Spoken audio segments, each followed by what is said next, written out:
Hello everybody, my name is Joel. I am the founder and director of a 501c3 nonprofit called Emergency Guide Services and Survival Training, based in Dover Foxcroft, Maine, also known as Ancient Wisdom Survival School, Maine. We teach a lot of different things to our students, but medical is one of the ones that we like to cover. This is my daughter, Eowyn. She is a little camera shy, although it may not seem like it, so she wanted to wear a mask, and I said, why not? It's so simple, even a dinosaur can do it. Now, first off, you may notice our room is a bit cluttered. We're in the process of rebuilding this to offer more trainings to our students, so I apologize for the stuff you see, but the material we have is outstanding. So, big shout out to Rhino Rescue. This company has kind of come out of nowhere with affordable, high quality medical equipment and items that you really need to have. I was a little wary at first ordering online, but I tell you what, I have been so happy with this. Their stuff, in today's world, when you look at quality, you think expensive. Theirs is worth every penny you spend. So this kit right here would be their everyday carry. It has all the things you need to stop traumatic blood loss and help people. So today we're going to cover two things. We're going to go over one, how to use a tourniquet to stop bleeding. Now, I got this kit from the Apprentice Doctor on Amazon. It's a very easy to use kit that you can use at home with other people. And of course, our Rhino Rescue everyday kit right here. We're also going to go over hemostatic agent, quick clot, or the variant thereof. These are all things that you can do to save lives and make the world a better place. So, without further ado, let's get it on. So here we are. Eowyn has come upon someone injured out in public. She runs up and sees there's a lot of blood. She asks if anyone has helped. They say, we've called EMS, but they're 10 minutes away. And Eowyn says, that's far too long for this type of injury. So she jumps into action. She grabs the tourniquet from her kit. She slides it over to the preconditioned spot. On this training thing, there's a big spot, but 2 to 3 inches above the injury and not on any joint or any place that would stop it from working. She tightens it hard and then folds it back on itself to secure the Velcro properly. Then she grabs the rod and she twists, releasing it from its spot. She tells the individual, this is going to hurt, but it's going to stop the blood flow. So she keeps twisting it in the same direction until the flow stops. She twists and twists and twists as hard as she can. When she's gone as far as she can without losing her grip on it, she will then secure the rod into the clasp holder and put the Velcro over the top so that they're ready for transport. She double checks that the blood flow has stopped. It has stopped. She now grabs the Sharpie and will simulate writing the time it went on and her initials in case EMS is wondering who in the crowd assisted.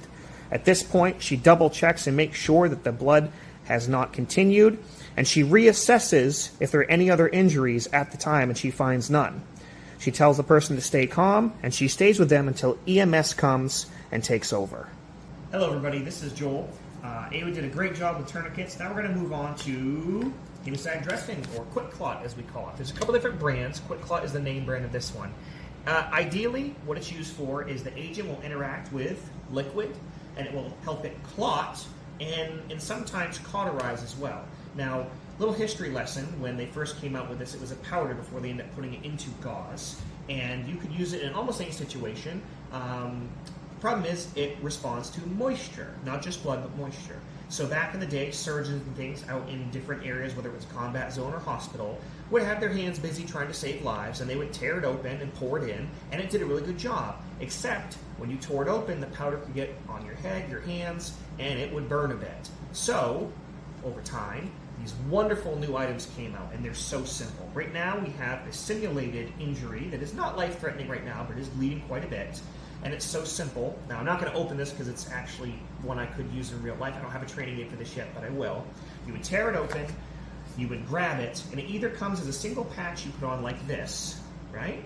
Or it comes as a line, it's compact, and you would take your finger and you would take each line of it in a row and you'd be packing it in as much as you can. And the idea is you want to get every nook and cranny, because injuries aren't simple sometimes. They can go in or under, they can have pockets.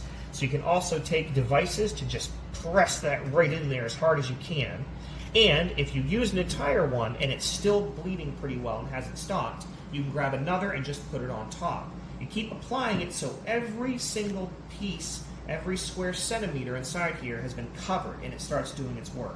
Once you've gotten it on there successfully, you would look at it and go, okay, I think that's working. It seems to be absorbing everything okay. But we have to get it ready for transport. We have to make sure it's stable. That's where the emergency dressing, sometimes called Israeli dressings, would come in. And these are simple, easy to use. This is the part that absorbs. This would go on top like this, okay? You would gently lift the extremity.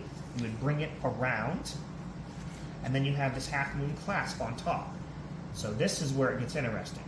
You get this on the inside the best you can. It's real easy to do.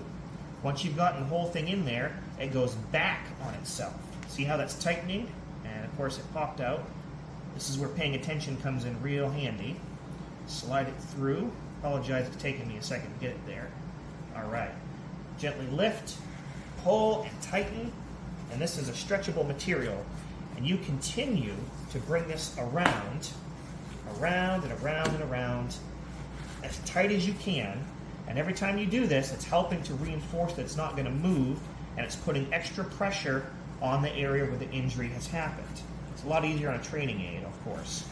Then, when you've gotten it where it needs to be, you take the hooks, you hook onto the other pieces that are here to lock it into place. Now, as always, explain to the patient or the victim what you're doing if they're conscious. Say, listen, we're going to start. I see you're bleeding. We're going to put a hemostatic agent called Quick Clot in that's going to help clot. It might be a little uncomfortable for you. Once we've got that all pressed in there, I'm going to put another bandage on top and I'm going to tighten it on there so it keeps everything in place. And that should stop the bleeding while we wait for EMS to arrive. And when it's done, it'll look something like this. Nice and tight, ready to rock and roll. Now again, keep them calm. If they're conscious, they're going to want to know what you're doing is right, and you're there to help them, and use a calming voice. Let them know it's all going to be okay. That makes a world of difference when you're getting somebody set up to save their life, or at least get them to a place where they're going to be evaluated by a higher level of care. That's all there is to it. Here's what comes in the everyday carry. You can see right here, one of those dressings is here. I carry multiple hemostatic agents with me. Such a good kit, such an easy thing to do. So that's what we got today, folks. Thank you for joining us. Stay tuned as we continue developing and doing more things. If you're interested in seeing the courses we offer, check us out. Once again, thank you to Rhino Rescue for the amazing kit and support. I hope you all go and buy their stuff, and let us know if there's anything else you want us to cover. Take care.